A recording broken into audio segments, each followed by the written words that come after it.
Si me permitís esta reflexión, y quiero dar las gracias a toda la organización y a Antonio por invitarme, cuando me invitaron hace un par de meses no entendía muy bien por qué tenía que venir. Porque la evidencia científica me parece un océano increíblemente inmenso, importante, interesante, necesario, pero muchas veces poco definido, como apuntaba nuestra compañera. Terapias naturales, ¿qué es una terapia natural? ¿Quién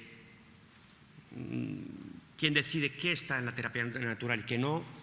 Bueno, se puede discutir también, pero sobre todo, ¿quién lo regula?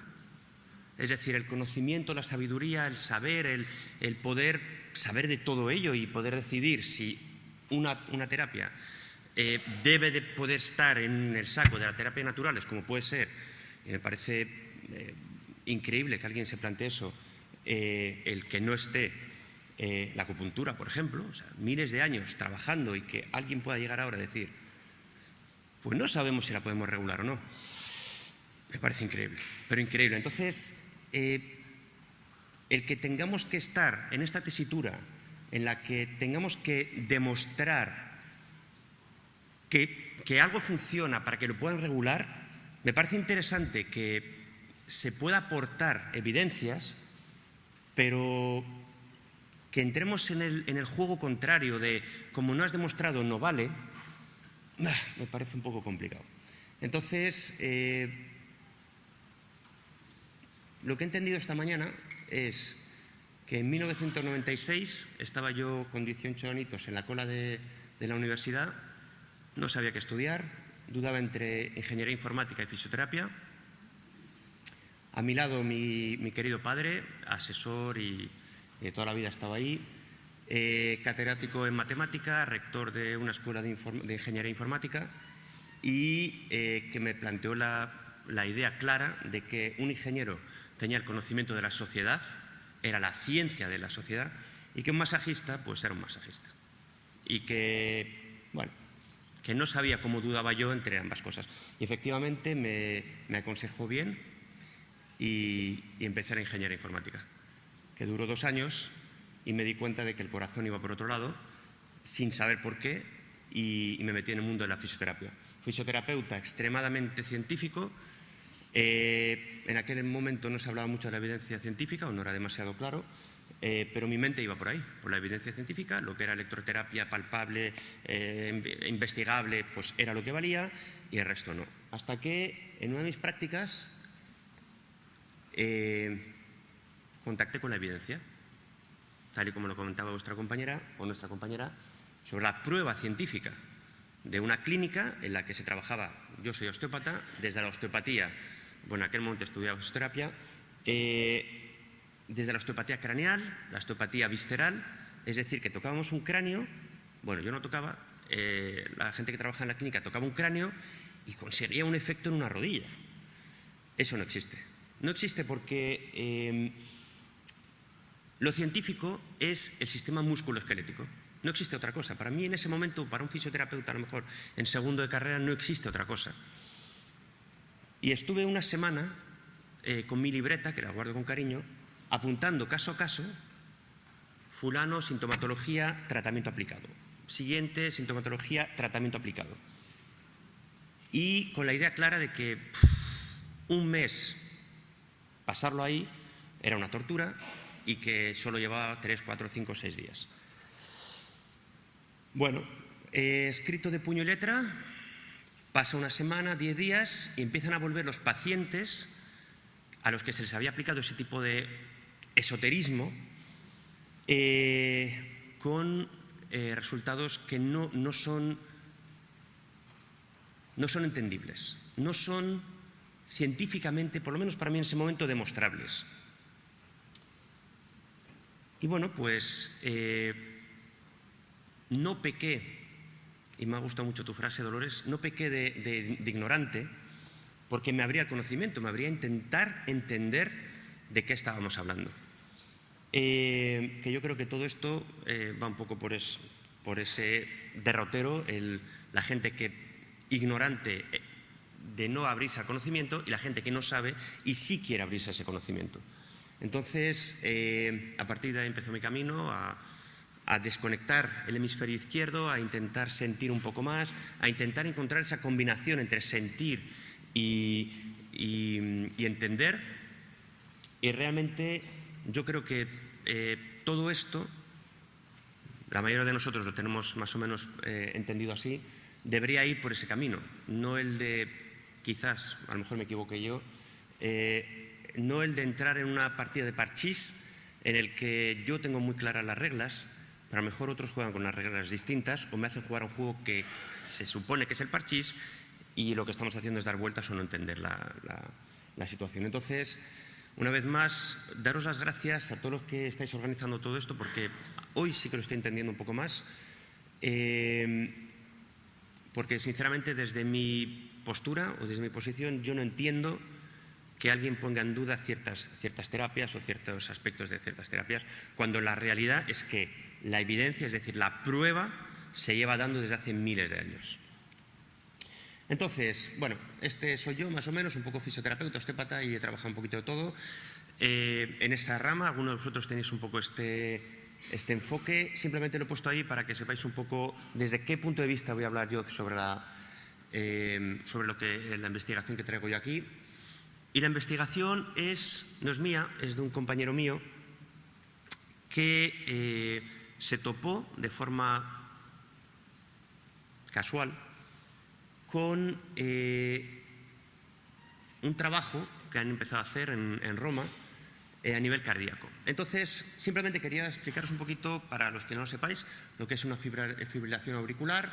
Una fibrilación auricular es un trastorno que se da a nivel de ritmo cardíaco, que lo que va a presentar es una alteración de su frecuencia cardíaca de forma bastante caótica. Y se da sobre todo a nivel auricular, es decir, a nivel de las cavidades superiores del pericardio. O sea, del corazón, perdonad. El puntero está aquí. Entonces, lo que va a suceder muy a menudo es que va a cambiar el ritmo de la frecuencia y se van a generar palpitaciones, temblores, es decir, una actividad anómala de la aurícula. Voy a intentar ir rápido porque tengo muchas cosas que contar y en 15 minutos no sé cómo organizarme. Entonces, bueno, clasifican las FAs o las fibrilaciones auriculares según la frecuencia, según si son permanentes o no. Ahí tenéis la clasificación. Y las causas, en teoría, porque no todas son muy claras, de la aparición de una fibrilación auricular, algunas son predisposiciones genéticas, otras son hipertensiones arteriales. Cuando hay algún tipo de antecedente cardíaco también se favorece. Algunas veces son diabetes, alimentación, factores emocionales, abusos de estimulantes, de drogas, de alcohol, etc. Y la sintomatología frecuente, la primera, es un cambio de la frecuencia cardíaca. A veces puede aparecer dolor, opresión torácico, cansancio, en ciertos casos en situaciones físicas, otras simplemente en estados estáticos. Puede haber asociados mareos, vértigos y algunas de las afecciones cardíacas que pueden estar se pueden ver agravadas, que pueden estar presentes se pueden ver agravadas. Tratamientos habituales para la FEA, algunas son cardioversiones farmacológicas o eléctricas. A veces se consiguen correcciones a través de fármacos, a veces hay que entrar y generar ablaciones a nivel de las venas pulmonares. Eso son ya intervenciones más quirúrgicas. Digamos que hay factores más dirigidos hacia dieta y hábitos cotidianos, otros son más farmacológicos y otros son más quirúrgicos. Para que os hagáis una pequeña idea, la fibrilación auricular es la arritmia más frecuente en la práctica clínica a nivel cardíaco y ha aumentado en estos 20 últimos años un 66%. Es decir, que es algo que es relativamente frecuente. Y aquí en España, si el paciente entra en el circuito médico con medicación, intervención, hospitalizaciones, el coste de un paciente con fibrilación asciende a unos 6.360 € de media. Bien, ¿qué sucede? un osteópata holandés, afincado en Italia, que bueno, ese es su currículum, que se llama A.J. de Koning, recibe en su consulta a un cardiólogo italiano que se llama el doctor Stefano Bianchi, y recibe a este cardiólogo porque tiene dificultades para mantener la posición en bipedestación cuando está interviniendo, cuando está en cirugía. Es un cirujano cardíaco. Y bueno, pues oyó hablar de este osteópata, trató AJ al cardiólogo, y el cardiólogo quedó muy sorprendido por la intervención del osteópata, la explicación fisiológica y biomecánica que le aportó y sobre todo los resultados. Entonces decide el cardiólogo plantear una posible investigación en un hospital en Roma con 40 sujetos con cardiopatías diversas. Se hace un estudio osteopático con test y un tratamiento que dura entre 1 y 3 sesiones, dependiendo del tipo de paciente y los resultados que se van consiguiendo, monitorizado con holsters, con más pruebas médicas, y en prácticamente la totalidad de los pacientes se consigue algún tipo de cambio. Se pasa a un segundo examen, que tengo aquí los datos. No me ha dado tiempo a pasarlos a la presentación. A ver si los tengo por aquí. Se pasa a una segunda intervención, a una segunda investigación con 24 pacientes con fibrilación auricular. Mismo tratamiento osteopático, y se consigue en un 0% de los casos un incremento de los síntomas. Eso ya es un buen comienzo. Uno de los 24 consigue descender la frecuencia de los episodios de arritmia. 5 de los casos consiguen descender la frecuencia y disminuir la medicación que toman. En 13 de los casos consiguen liberarse completamente de la medicación y descender además la frecuencia de los incidentes arrítmicos. Y en 5 de los casos, desaparición total de la sintomatología y dejan de tomar la medicación. Entonces, sobre estos casos, una de las conclusiones que sacaron, basada en un poco los datos que recopilaron, es que en un porcentaje altísimo de los pacientes había habido en el pasado episodios gástricos, crónicos o agudos, asociados a disfunciones gastroesofágicas o no. Y lo tengo ahí arriba. Y entonces se formularon 3 hipótesis de qué podía estar afectando o qué relación podía haber entre el estómago y el corazón. Y la primera es muy clara y muy sencilla para los que conozcáis un poquito de la fisiología humana, y es esa relación que hay a nivel vagal, no solo por conexiones vagales, sino por proximidad de ambas estructuras entre corazón y estómago. Luego, en el estómago se genera una hormona, que es la grelina, que tiene varias funciones, pero una de ellas es la de controlar la función cardíaca. Y la tercera hipótesis que están barajando es lo que se llama en inglés, que no sé cómo se dice en español, pero es el cross-organ sensitization, que es sensibilidad, creo que se dice víscero-visceral. Es decir, muchas veces se generan bucles en las que un órgano puede arrastrar a disfunción otro órgano. En cualquier caso, lo que sucede es que el cardiólogo ve un cambio en sus pacientes, ve una posibilidad de cooperación entre un tratamiento osteopático y un tratamiento cardíaco y una cirugía cardíaca, y ante la ausencia, por ahora, porque siguen investigándolo, de evidencias científicas claras, lo que han decidido es montar una clínica directamente en la que se genera una cooperación entre ambos mundos. Y lo que se está consiguiendo a día de hoy, y está funcionando desde el 2012 la clínica, es que muchos pacientes que pasan por el protocolo habitual ante una fibrilación auricular de medicación, por supuesto, test médicos, medicación y, si es necesario, una cardioversión, una ablación, una cirugía, se está consiguiendo que, por un lado, algunos pacientes no tengan que tomar la medicación, otros eviten la cirugía y otros que sí que tienen que pasar por esos casos, porque la osteopatía no está consiguiendo un cambio, es un tratamiento pre y posoperatorio para asegurar y aumentar aún más la probabilidad de éxito en esa operación.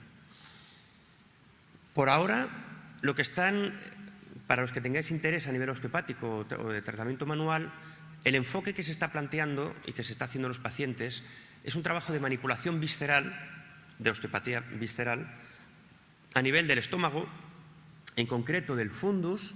Su relación, el estómago, para quienes no lo sepáis, está envuelto en peritoneo visceral, y se está trabajando en la relación entre el peritoneo visceral del estómago, el peritoneo parietal, la relación con el diafragma y la relación a través del nervio frénico diafragmático con el pericardio y el corazón. Es decir, que se está trabajando en un triángulo en el que el estómago, por su proximidad y vecindad, está relacionado con el páncreas, con el bazo, con el hígado y con el pericardio, y poder trabajar en ese cruce fascial, arterial, venoso y neural está haciendo que se esté consiguiendo estos resultados.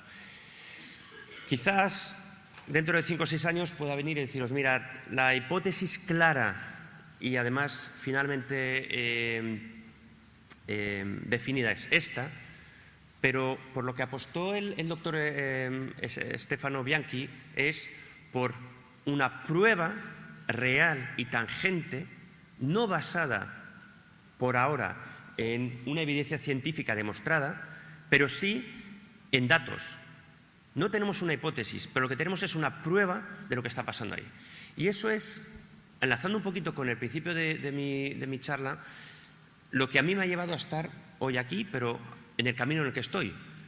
Fisioterapeuta, previo ingeniero informático,